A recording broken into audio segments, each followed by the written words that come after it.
Domenica pomeriggio, con fischio d'inizio alle ore 16:30, allo stadio comunale Paolo Barison il Vittorio Veneto gioca per la promozione della Serie A2 di calcio femminile. Le ragazze di mister Daniele Peron affrontano nella finale di ritorno il Mestre.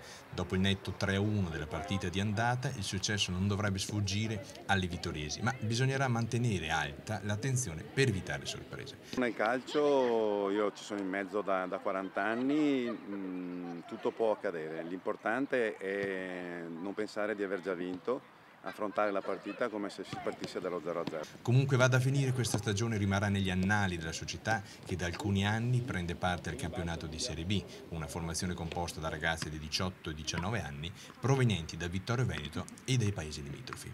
Alle spalle della prima squadra c'è un ampio settore giovanile che permette di guardare con fiducia al futuro del club.